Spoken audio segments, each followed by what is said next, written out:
Welcome to JustWannaQuilt, a research podcast coming out of Tulane University Law School, where we explore all kinds of things, stories about quilting, tools, field trips, maybe some famous quilters stop by, and, of course, a little bit of copyright thrown in just for fun.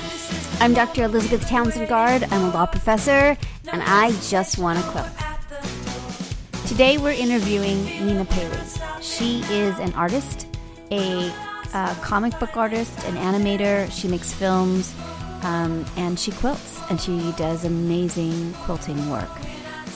She also is really interested in copyright. She's had a lot of copyright issues in her career, and she's got a particular vision of what a creative person does and the role of law within that. Hope you enjoy it. For chatting, I don't know if you remember, we chatted a really long time ago when I was a baby professor. Do you remember that? You came to my class. Anyway, you came to my copyright class and talked about copyright to law students. I came physically? No, not physically. By virtually. That I remember, yes. Yes. And it was awesome. And you're awesome. So I'm super, super psyched that you were willing to chat. So this new project is about trying to understand the quilting community and the social norms of what they do, and sort of the intellectual property, sort of intellectual property issues that arise as well, and sort of really trying to understand that community from a grandma who creates a quilt or to all the way up through the industry. So I thought you would be I love your work. And so it would be great to chat with you. And then also because you've got such strong and awesome views about copyright. So I think this is a community that hasn't thought through copyright as significantly as other spaces. Because that is an understatement. Yeah. And so the project is really trying to understand the stories and then eventually do some sort of resources that can help them understand intellectual property a little bit more. That's my side of it. So, okay. So I thought we'd just chat about, hold on just a second, I'll get my nose. I thought we'd chat for like a half hour or so about your thoughts about quilting and creativity and being an artist and sort of what inspires you to do it, and then some more on the Pale Gray Labs, which is so rockin', and long arms and computers, and anything else you want to chat about. Does that sound like a good plan? Okay. So the first question. Okay, awesome. And our levels look really good on this side, so that's awesome. If for some reason, sometimes the internet is a bit awesome, not awesome, and so if it stops, I'll let you know. I will call you, or we'll try to connect back. But it's only happened once or twice. But just in case that does, we can just, it's not live, so we can just edit it and figure it all out. Yeah. All right, cool. So tell me who you are and where are you? I am Nina Paley. I'm an artist. I live in Urbana, Illinois. And we're going to start with the first question we ask everyone, which is, what's your first memory of someone sewing or quilting? Oh, that's a great question. My mom had a sewing machine when I was a kid, and she would sew Halloween costumes for us. I believe in 1976, she sewed little matching sort of little house on the prairie dresses for me and my sister with little sunbonnets. I think my mom was sewing. I think my mom was sewing a set of those for my sister and I the same year. They probably were doing the same. And then that's funny. One Halloween, she sewed a beautiful vampire cape. I was like pestering her for it. I wanted this black and red satin vampire cape. It was black satin with like a red satin lining. It was awesome. So I went to fabric stores with her, but actually nobody in my family quilted. There are no quilts, no heirloom quilts in this family. My father's mother crocheted Afghans, and she was colorblind and chose horrible clashing colors of acrylic yarn and just made piles of these awful Afghans. But that was not quilting. So were you an artistic kid from the forever? Is it just like who you are? Yeah, but I think all kids are artistic kids. It's just Hold on, we lost you. Of course we did. most of them stop, and Yeah, I didn't stop. you didn't stop. So, Okay. so did sewing and quilting come later? Were there other forms of art that you looked at first, or that you experienced first? Yeah, I did lots of art, lots of drawing, but I did sew fairly young. My mom showed me how to use her sewing machine. I had zero interest in clothes, but I was exposed to what was called soft sculpture at the time. I guess this would have been the late 70s. And we went to Chicago to Water Tower Center, and there was some store that sold what they called soft sculptures, which were little, clouds and rainbows and things. It was like this style of consumer art made of fabric, and it wasn't plush. It was something else, and I wanted to make things like that. So I found out how to make little animals myself. I just sort of looked at my stuffed animals and how the seams were, and I did experiments, and I made these little things. And also there were these kits that were like sew your own dinosaur. They were like ink drawings on. I mean, they were printed on fabric. You cut them out, you sewed them together, and you stuffed. I had like a Stegosaurus a kit that I made. So by making that, I had an idea of how you design these things or how things fit together. And I was in grade school. I was probably somewhere between 4th and 6th grade when I did that stuff, or maybe somewhere between 4th and 6th grade. And so your work is super cool.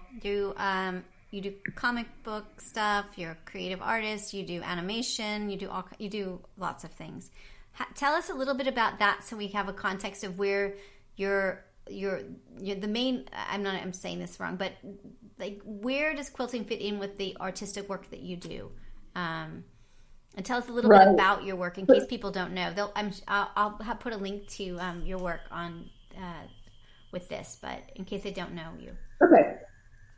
Yeah, well, I started as a cartoonist. I started drawing cartoons in high school, I guess, and then did a daily comic strip for the college paper, which was the most exciting and thrilling thing ever to be published.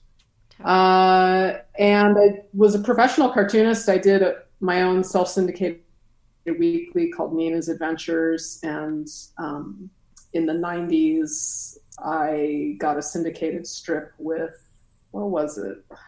Was it Universal Press Syndicate or United Features? It was Universal Press, called Fluff, and I did that for a couple of years, and then I burned out. When I burned out on cartooning, I started doing animation, which I had also done as a kid with a Super 8 camera, but then I stopped for years. I stopped sewing, and I stopped doing animation. And burning out of comics, I wanted to return to something that used to excite me. And animation was the thing, so I picked up a Super 8 camera and then became an animator, and have been a professional animator for, it's been almost 20 years. I thought for sure I would completely burn out on animation. But after I finished my feature film, Sita Sings the Blues, I wanted to do something different, and I thought about how I had turned to Super 8 film again after I had burned out on comics, and it was like, what else could be exciting like that? And I remembered sewing, and I looked at videos of people sewing online and discovered there's this thing called free motion quilting, which is drawing with a sewing machine. Right. So I bought a sewing machine. I was living in New York City. I bought a sewing machine and couldn't wait to try it, and did. And that's what happened. And your stuff is so beautiful. Like, your work is so beautiful. It's cool and interesting, and I was thinking about the tree that you made. I mean, just, it's all gorgeous. How did you approach quilting because you were coming from it as an artist? Did you feel like constrained by like the norms of quilting, or did you how did you think about quilting when you started doing quilting work? Well, I had to learn about it online because I didn't know any quilters, and in New York City, quilting was not a very big thing. Maybe it is now, but it sure wasn't a few years ago. Yeah. So I just looked online. That's basically how you learn about anything. Right. And looked at websites, and I was really struck by the skills of quilters whose work I saw, and how those skills were applied frequently to how can I say it?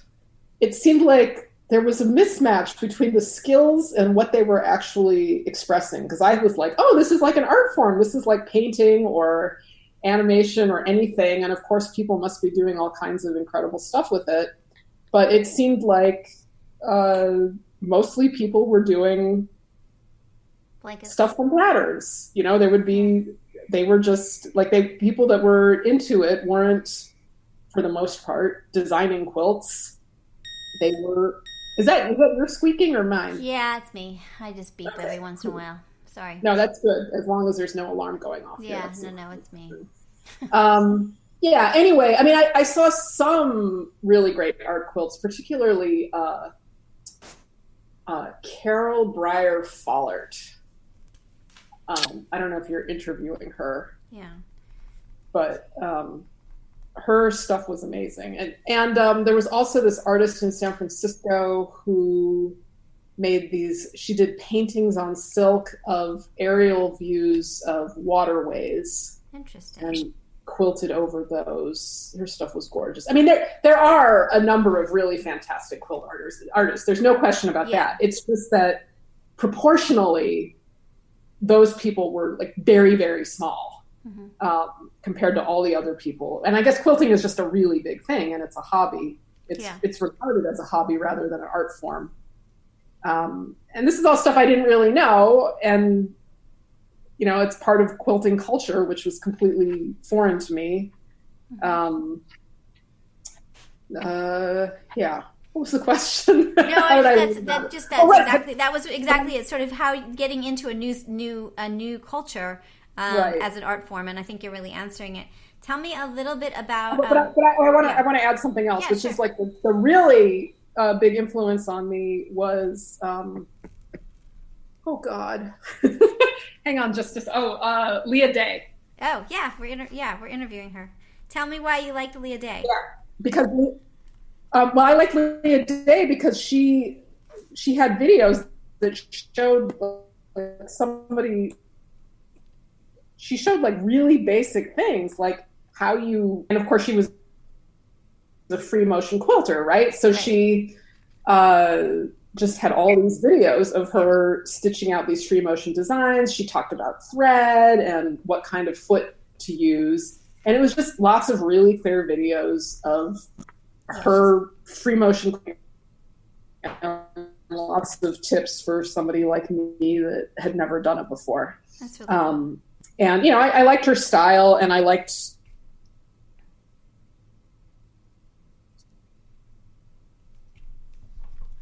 We lost you.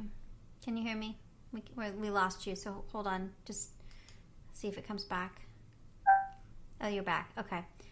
So, are you there? Try it one more time. That she was... All right, hold on just a sec.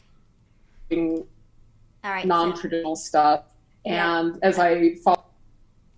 Hold on just a second. It's going in and out.